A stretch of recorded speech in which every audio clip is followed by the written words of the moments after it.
Welcome to Vineyard Church Dungannon, where we're walking together deeper into faith. The following message was given at one of our Sunday gatherings. For more information, visit vineyarddungannon.co.uk. Thank you, Paul. Oh, I'm loud. I'm all right, Paul? Right. I was expecting an awful lot of tiny people, but we haven't got an awful lot of tiny people. So if you are small and you want a little seat, you want to come on up, because I have a bag of lovely stuff and you'll never see it away out there. And I'm taking this down here, because I'm going to need it down here. Right? And if you're more than tiny small, these seats are for you, and you need to come here because we've games to play and we can't play them back there. So come on, quick.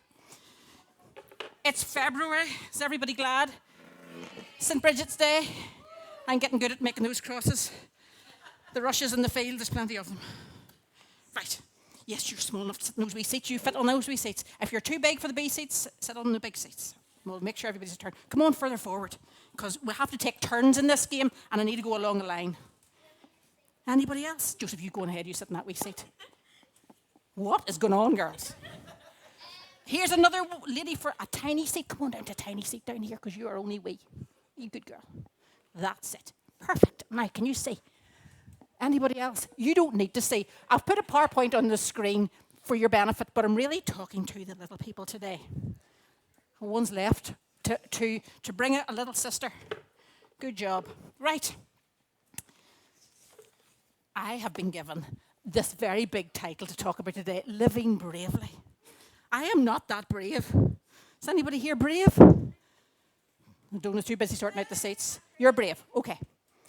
Now, we can't leave a gap in the middle. Mum, squishy up. Girls, you'll not get anything off the boys. It'll be okay. There we go. This is what happens in schools. It's very normal. Right. The ground rules here, folks. Right. We're going to have some games. We're going to have some questions. If you want to answer a question, what do you think you need to do? Excellent. I'm glad with that sorted. I didn't even have to say it. We put our hand up. And that'll keep some order. Now, that seat is already taken, so find one of your own here. Do you want a wee one or a big one? Right, that's us. We're sitting in the seats and we're not moving. Perfect. So, let's see what we're going to be talking about today. Living bravely. Sounds like a bit of a task. It's like going to school. Yeah. I'm not scared of heights. Is anybody else scared of heights? You're scared of heights. It's a good job you're not having to get on that stage then. What's the next slide? I wonder if we've got anything else about being... Oh, things we might be afraid of. What might you be afraid of? Who's the one on the left-hand side? Calvin's not here today, so we can talk about this. Anybody afraid of the dentist? Oh, Sally Ann, sorry. Yeah. Nobody's afraid of that dentist. No. Is anybody else afraid of the dentist? I've got... Yeah, I'm with you. Your dentist, your friend? Mine's not. Especially the amount of money it takes off me. But anyway, that's the first one. What about the second one? Dogs are generally fine, aren't they? I'm not scared of dogs. But if you saw that dog, would you be scared? No. I would, because it's got really big teeth. And then, what do you think this one is on this side? The dark. Is anybody scared of the dark? A bit scared of the dark. Does anybody leave a light on in the hall all night? Caitlin's laughing. It's for her. Yes, you're overthinking that one a wee bit, Ezra. But yes, if somebody broke through the window, it'd be very useful to have a light on. Yeah, so those are things that we could be afraid of, but maybe not. Okay, what's the next slide got? Now, so this is 1999, so I can take no credit for this as recent years, because I think as you get older, you get more afraid. But I'm not really afraid of heights. So I jumped off a bridge. That's a long time ago. That was in New Zealand. And that was one of the not so very big bungee jumps, but it still was a wee bit of fear. And on that left hand, I can't understand why I'm so happy looking. But I waved to the camera and I smiled, and then I jumped off the bridge. Bungee, yeah. And then you had to wait until your head hit the water, and then it pulled you back up. It was quite a long way of free fall. You're going, please, catch me. So there we go. What's the next slide then? Now, do you look afraid in that picture? Well, I can tell you that in this picture, I was really scared. This is Fiji. This is about 3 weeks later from jumping off a bridge, right? And we'd go into a lovely hot place called Fiji. Beautiful. You know, the palm trees sort of leaning out towards the... You think it's gorgeous, but you see that sea? It's full of sharks. And I am really, really scared of sharks. I've never met one. They don't do you any harm. Do you think not? Unless you provoke it, then and you be nice. If you leave it alone and be nice to it, it'll leave you alone. But if you start getting I would say if you asked those people in Sydney 3 weeks ago, they would say that they did very little to provoke that shark. I don't like them, right? But we are going to play a game so that you can prove to me that you're not afraid of the shark. Okay, you ready? Do you know what you do? You press one shark tooth. Who would like the next turn? A few moments later.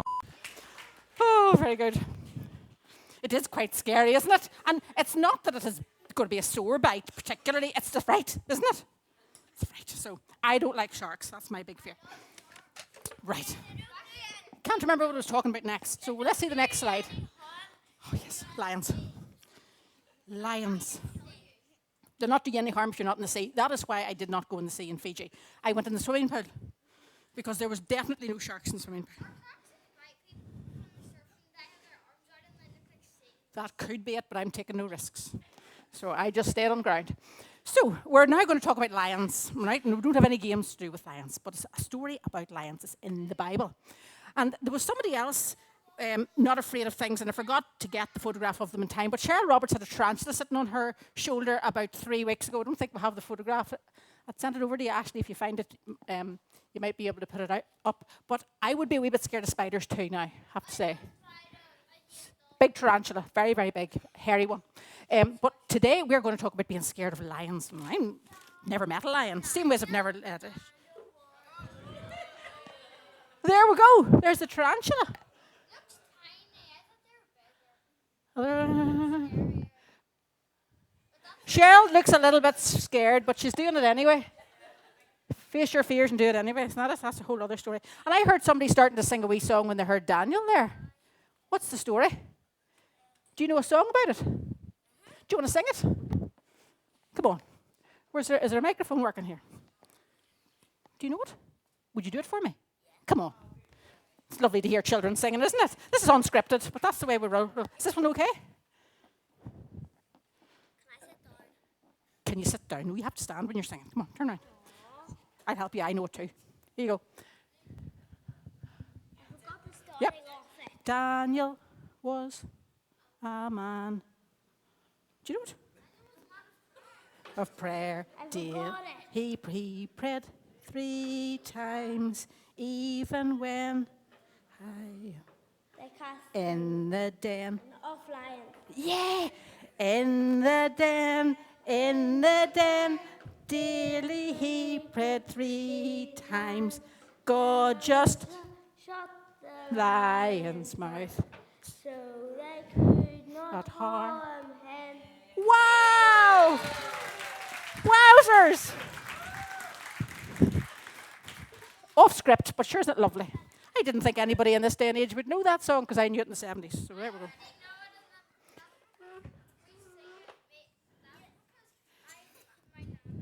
Your Nana sings it, yeah. Hers Nana sings it. Feeling good about that, Ezra? Thanks a million. Right, it's now time for the story, so it's listening time. So let's get our feet down and our hands on our knees and ready to listen. Are you ready? People, you're getting the screen, we're getting the book. Are you ready? This story is about Jesus and the lion's den. Oh dear, I think they've made a mistake. Is it not about Daniel? It is. It is about Daniel. Okay, let's see. It is on. Is it do now? So the first pages are all about habits. Who's got any habits? I'll not say good or bad. Let me see. What's your good habits? Cracking your fingers. To this one here, I used to do that too, and people used to tell me it would give me arthritis, and you know what? They're right. Don't do it. What else? What other habits do we have? Ezra, lovely hand up, well done.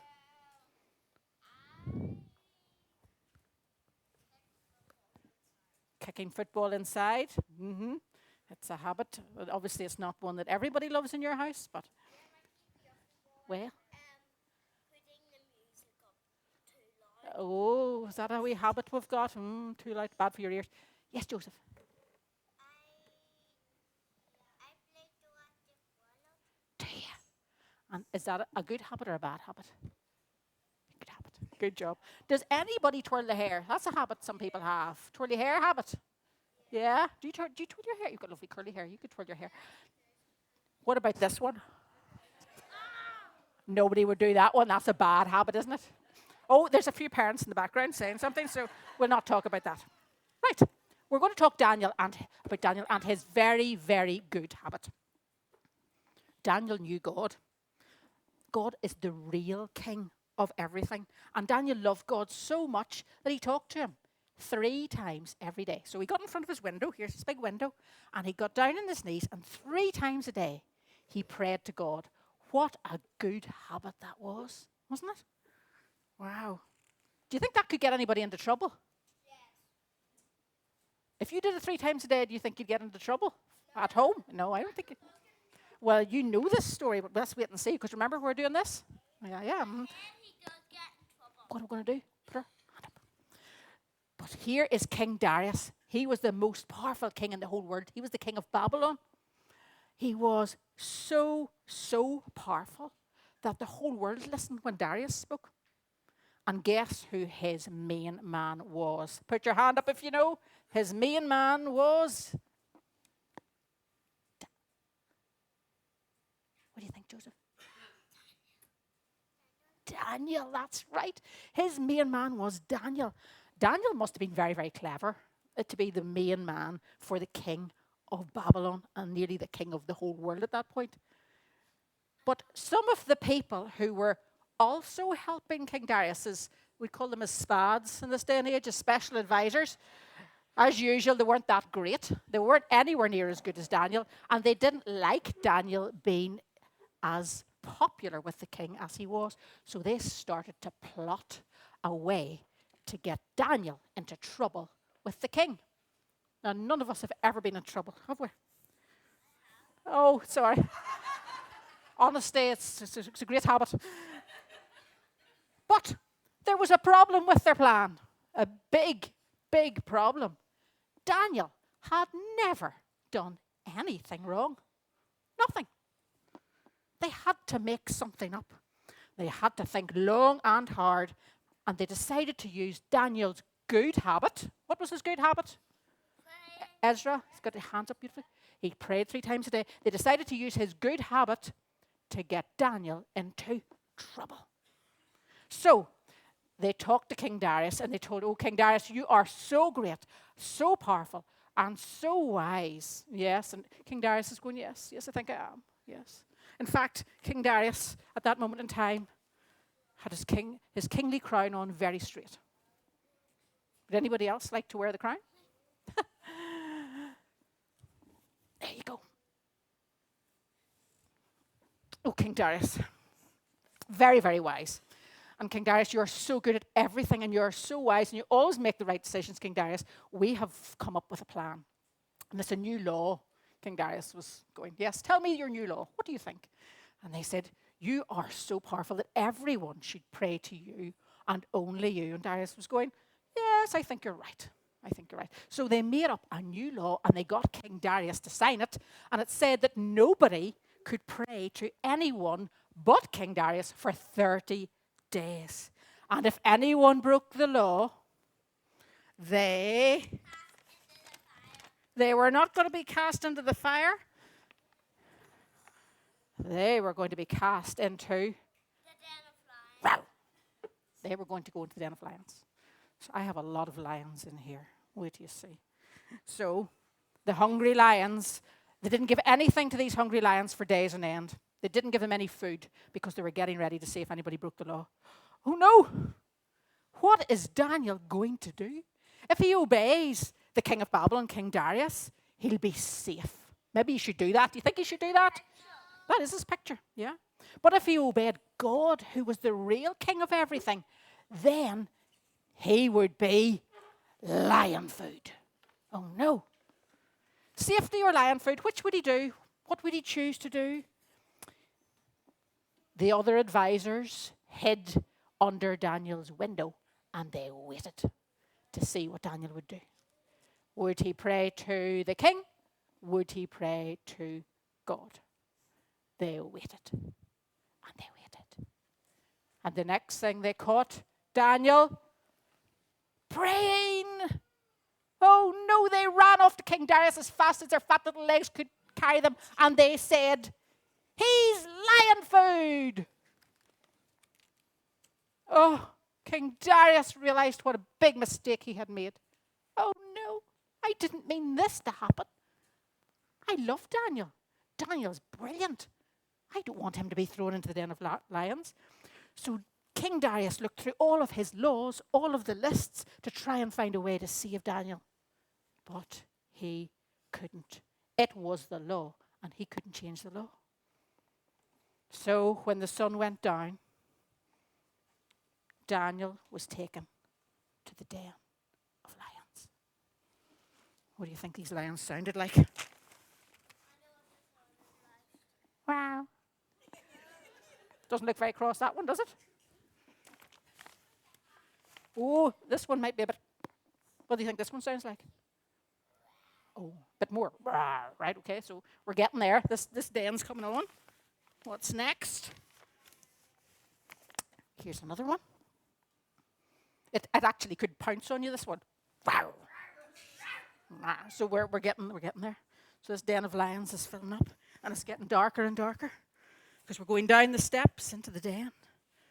And finally, here's the crossest one ever. I need a volunteer. Come on. Up you get. Let's see. We've got a king, and now we've got a lion.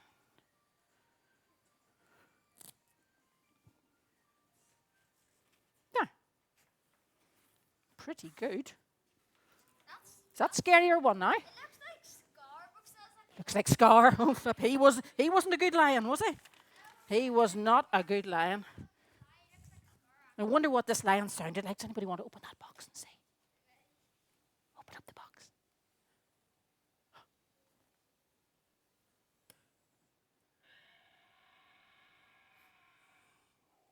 Was that a cross lion? Yeah. Can you do any better than that? It's not very loud. Can you do any better? Right, go. Yeah. Okay, so we're right down in the lion's den now. As dark and as deep as we can go. Oh no. Get down. Okay. Back to the story. Is this a creepy story? Yeah, it is. So, King Darius, we got right down here. King Darius is so annoyed for Daniel. He said, "I hope your God can save you." And all he could hear was, let's all do it, a big roar. And he left Daniel. It's hot. It's hot and scary, yes. So he can take it off. The big stone was rolled across the front of the lion's den, and King Darius went off to bed. But you know what? He couldn't sleep. He could not close his eyes. He was so worried, and he tossed and turned all night long. And the next morning, he rushed back to the den. Daniel, has your God been able to save you from the lions? And then he listened. Yeah, you want to see what happens next? A voice came from the den. A voice. Yes, King, I am not hurt. God sent his angel, and it shut the lion's mouth. God saved me because I have done nothing wrong. Nothing. Daniel was lifted out of the den, and there wasn't even a scratch on him. Nothing. The lions hadn't touched him. Daniel had trusted God, and God had saved him. And you know what Darius did next?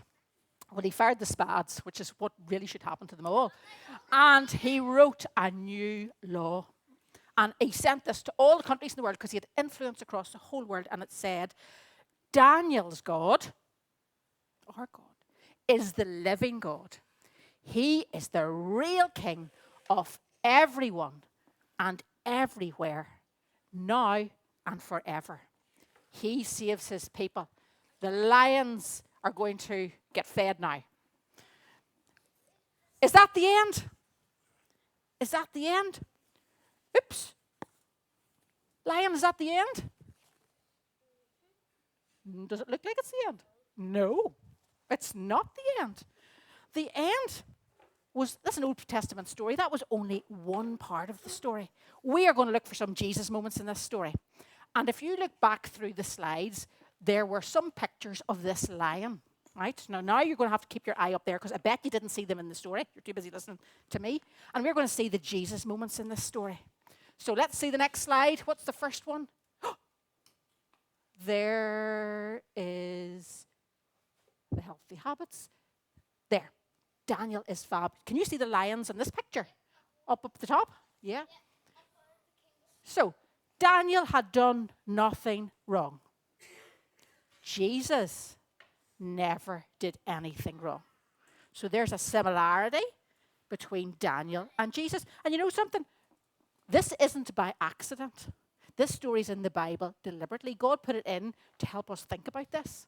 So Daniel is fab, did nothing wrong, and neither did Jesus. Here's the next one. Do you see it? Where is it?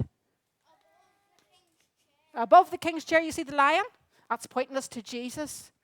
Some people were jealous of Jesus. Some people were jealous of Jesus too. Can anybody remember who they were in the New Testament? Good, Ezra, yes? The Pharisees. They were jealous of Jesus as well. Jesus did nothing wrong. The Pharisees were jealous of Jesus, same as in the story about Daniel. And then let's see, can we find the next one? When he was in trouble, Daniel still prayed. Can anybody think of a time when Jesus was in trouble and he prayed? Anybody else? Ezra, well done for putting your hand up. Right near the end of the story, he went to a special place called the Garden of... That's it. That's the lion. That's right. He went and he prayed before he died. And he was scared. Jesus was scared then. And he prayed to God. Same as Daniel. They prayed when they were in trouble. And with one more to find. Let's see, can we find another lion? Oh, not the lion food one. We know about that. Nope. There's the angel. Darius is very happy. There's lions on his top. On the cloak around it. There's a cloak on his lions. Yes. There were. And his shield looks like it has a lion. We're seeing lions everywhere now, aren't we? Well, the very last one was when he came out of the den of lions and when King Darius was so happy to see him because Daniel didn't die. What about Jesus? How did Daniel not die? Daniel didn't die. God saved Daniel. What about Jesus?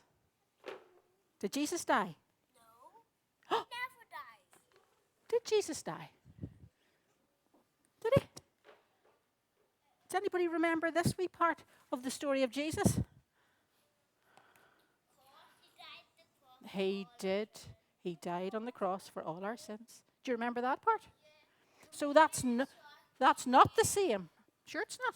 That's not the same as the story of Daniel because Jesus did die. That makes it an even more special story. But God brought him out of death. That's even better than Daniel's story. God promises to bring all of us out of death so that we can all be together with him.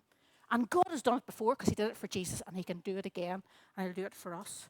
And one day we'll all be together to live with God.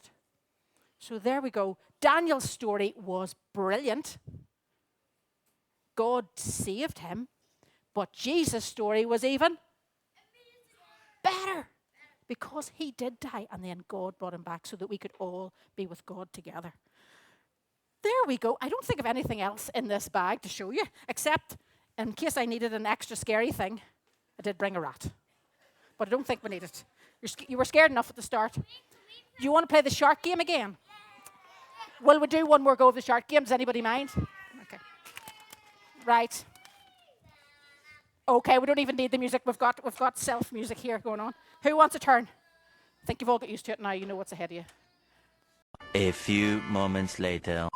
There we go. Well done, everybody. You were super. And I've got something for you all for sitting so well. And it's to help you with your good habits. Oh dear. Why do my stories never quite go as I expect them to go? Oh dear, we're going to try and find a good habit. And a good habit that Daniel had was praying, right? So I'm just going to give you a tiny little cross. It does because it helps you remember things. It helps you remember. If you see that, you remember. How many times did he pray? See, you do remember things. So when you see this cross, you'll remember the story of Daniel. But what I'm going to do is keep them to the very, very end. And right now, we're going to put a wee song on to let you go all back to your seats, to your mummies and daddies. And to me, get sorted out to talk to your mummies and daddies. And you will get one of these at the very, very end if we are excellent for the next 10 minutes. Do you hear that? That me? Brilliant. Thank you. So we have all felt anxious at some time. And that's extremely normal. If we didn't feel anxious, it'd be something badly wrong, you know, think. Back in the days of study, when I was at university, we talked a lot about stress being a very necessary part of life to get you to do, well, anything. Because without stress, we would be static, we wouldn't move, we wouldn't do anything. But there was a distinction made, and again, not something I hear talked about very often, but it was back in psychology university days, about there being two different types of stress. Eustress, which is EU stress, EU before the word stress, which was positive stress, the type you need, the type that makes you get up in the morning, the type that makes you go to your work, to tidy your room, to do the dishes, to all those things. It keeps you moving forward, eustress. And then when it becomes negative and it becomes harmful, it becomes distress. That makes perfect sense. When you hear the word distress, we use it all the time. But it means too much stress, or stress that hurts, stress that makes us worse than we were. And they were saying in recent publications that anxiety disorders are the most common health problem in the Western world now. Not in the developing world, in the Western world, because of the way we live our lives. Among women, it is the most common. Amongst men, behind addictions, it's the second most common. Information overload has got a lot to do with it. They say that in one day now, we take in as much information as people 100 years ago would have taken in their entire life. That is how overwhelmed we are with news and events. Even 50 years ago, our news came from the television, and it might have been the end of the day. We sat down at 6 o'clock or 10 o'clock, and it was the 10 o'clock news that gave you the news of the world. 50 years before that, it was a newspaper that maybe got you the news 5 or 6 days after something had happened on the other side of the world. So our brains are taking in so much information that it's very, very hard for us not to feel anxiety, because it's not the way we were meant to live. Recently, I was reading about things for children. So we're all very concerned about IT and all of the detrimental effects that's having on children. And the simple thing to do would be turn down the colour contrast on your television and all your screens, because there's less dopamine in a less contrasting screen. So when we had black and white TVs, anybody remember black and white TV? Yeah, black and white TVs. And do you remember getting a colour TV? Like, you couldn't be moved from it. But it was the extra dopamine that you were getting from that exciting information that was making that so much more exciting than the black and white one had been. The black and white one was fine for Daddy watching his news at 10 o'clock. It really wasn't very good for cartoons. So we love it, we enjoy it, we want more of it, but is more of it good for us? No, it's not. So what happens when anxiety becomes a problem? When all of that stuff starts to really impact us, when we find we're not sleeping as well as we did, that our habits don't be good habits, like praying 3 times a day, our habits become poor. So our coping mechanisms change. We lift the phone first thing in the morning. We are watching it late at night. I'm guilty. Everybody's probably guilty. And what happens then, instead of our bodies reacting to actual fears and actual threats, which is how God designed us to be. So we've got a response to fear, a response to threat that is called fight, flight, or fear. And it's to keep us safe. It's to keep us, when the lion is coming, that you run. What happens when that becomes an anxiety where instead of there being an actual lion, you start imagining lions around every corner? That's what anxiety is. There is no lion in front of you. There is no real threat, but the what-ifs start. The what-if, it's trepidation, it's suspicion, it's apprehension, and it's that response that is so very negative to us as human beings. So instead of fight or flight, we're doom and gloom. So we all know that this happens. We all know that this is there. But what steps can we take to try and mitigate against it? And I am talking for 5 minutes today on something that we could do a series on. There's so much to unpack in anxiety and how to manage ourselves.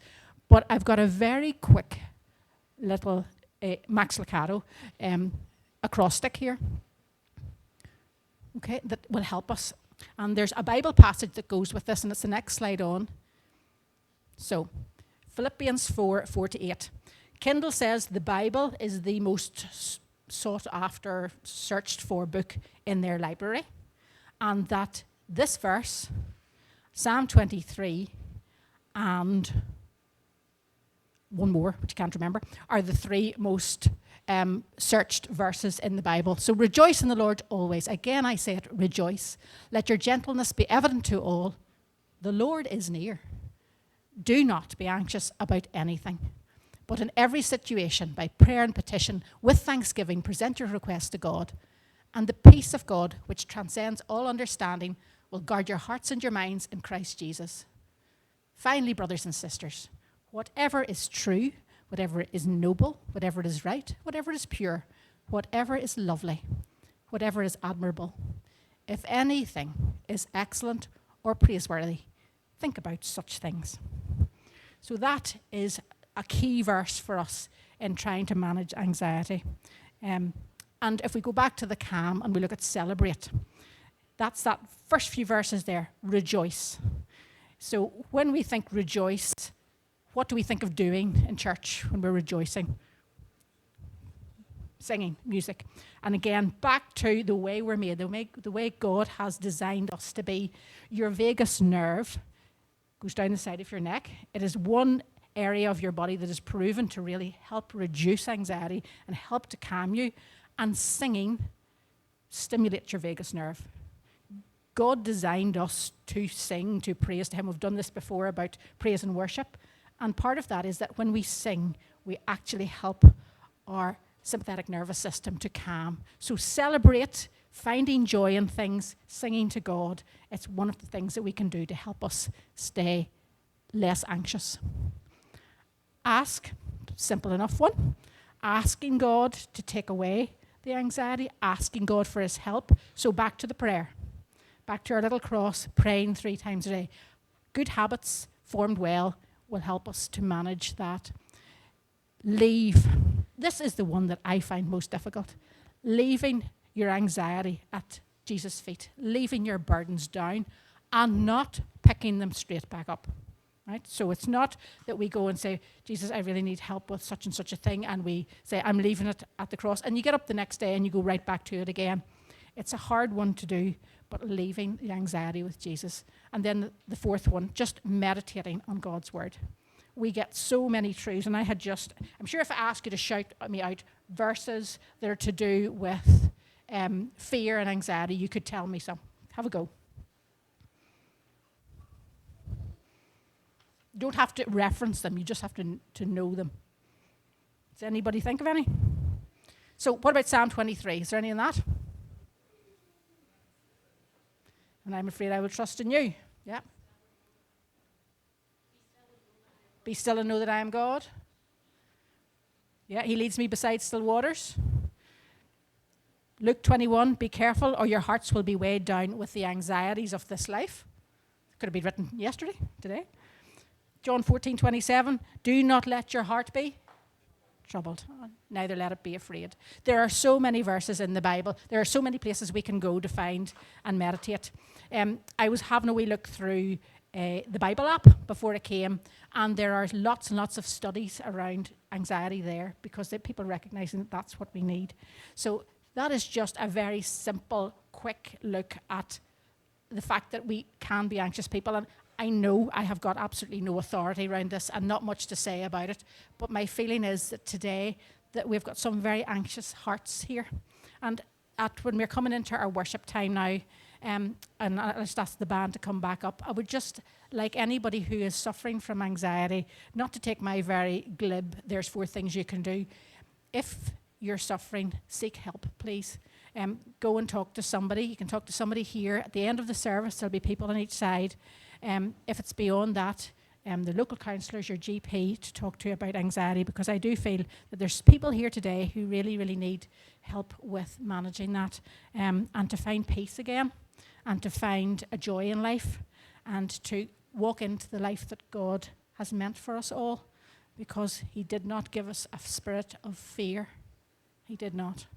So as Daniel lived bravely, let us pray that today we will be able to find times when we can live bravely, step out of the anxiety, step out of the fears of lions behind doors and behind beds that actually don't exist, and live a life that is full for us and worthy of God.